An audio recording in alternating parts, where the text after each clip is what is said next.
కానీ రాబోతున్నటువంటి ఆశీర్వాదాల వైపు చూచుచు నిరీక్షణతో ఓపికతో ఉండాలని నీ వాక్యం వెల్లడైంది.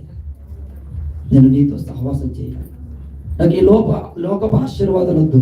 మనుషులు ఏమనుకున్నా, ఎవరేమనుకున్నా, విశ్వాసులు ఏమనుకున్నా, నా స్నేహితులు ఏమనుకున్నా నేను భయపడనయ్యా. నీ నిందకు ప్రతిగా నీకు కోదండనిస్తానని వాగ్దానం చేశావు. నీ కన్నీటిని నాట్యంగా మారుస్తానని వాగ్దానం చేశావయ్యా.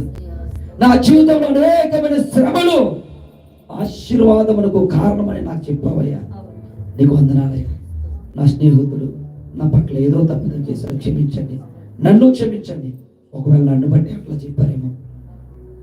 నా స్నేహితురాలు అనేకమైన నిందలు నా మోపింది, నన్ను క్షమించండి, ఆమెని క్షమించండి. పొరపాటు ఏదైనా ఒక మాట నేను అంటానేమో, తెలియకుండా అన్నానేమో, నన్ను క్షమించండి.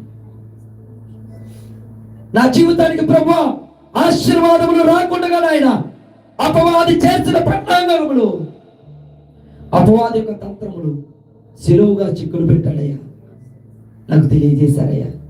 ఈ రోజు మొదలుకొని విశ్వాసమునకు కర్తయు దాన్ని కొనసాగించువాడు యేసు వైపు చూచుచు నా ముందు ఉంచబడిన ఆత్మీయ రంగములో, ఆత్మీయ పరిచర్యలో, ఆత్మీయ సంఘములో ఓపికతో పరిగెడతానయ్యా, ఓపికతో పరిగెడతానయ్యా.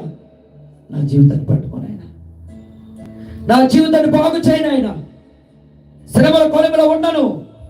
నీ వైపు నిరీక్షణతో ఓపికతో ఉండే కృప దయచేయనైనా, నిత్యమైన మహిమను పొందుకునే కృప దయచేయనైనా. నా సంఘాన్ని జ్ఞాపకం చేసుకోండి, నా స్నేహితులను జ్ఞాపకం చేసుకోండి.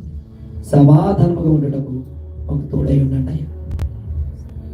ఏది ఏమైనా మరలా మమ్మలను సరిచేసినందుకు నీకు వందనాలు అయ్యా. నువ్వు మీ పిల్లలమయ్యా, నువ్వు మా తండ్రివై ఉన్నావు, మేము నీ బిడ్డలమై ఉన్నాం.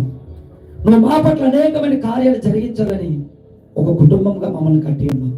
కుటుంబంలో సమస్యలు వస్తూ ఉంటాయి, వాటిని సంయోజితమైన జ్ఞానంతో సరి చేసుకున్నట్టు మీరు ఇచ్చిన జ్ఞానాన్ని బట్టి వందనాలయ్యా అని ప్రార్థన చేస్తావా పిల్లరా? ఎంతో మంది సమాధానము పరిచేటువంటి ప్రజలు లేరండి, సమాధానం పరిచేటువంటి ఆత్మీయులు లేరు. కానీ దేవుడు తన ఆత్మ ద్వారా సమాధానం పరుస్తున్నాడు. అల్పునైనా నిండుకొని మిమ్మల్ని అందరినీ సమాధానం పరిచాడు.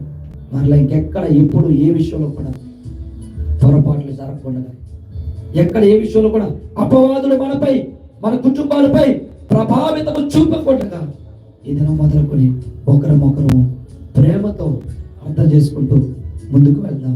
దేవుడి పరిశుద్ధ వాక్యమును, మాటలను మనకు దీవించనుగా.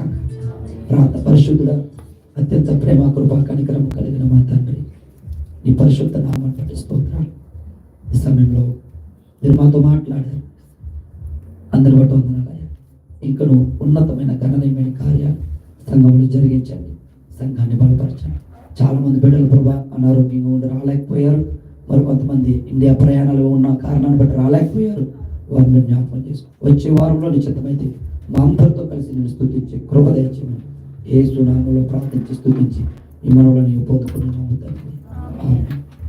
మన లేచలు పడదాం, లేచలు కోడలు పడదాం.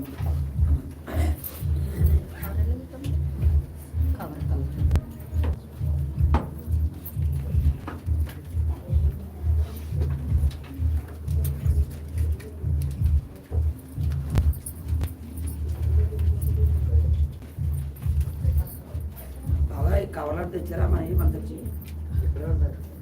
చూడరు కావాల సమర్పణ చేయుము ప్రభువునకు నిదేహము ధనము సమయమును. సమర్పణ చేయుము ప్రభువునకు నిదేహము ధనము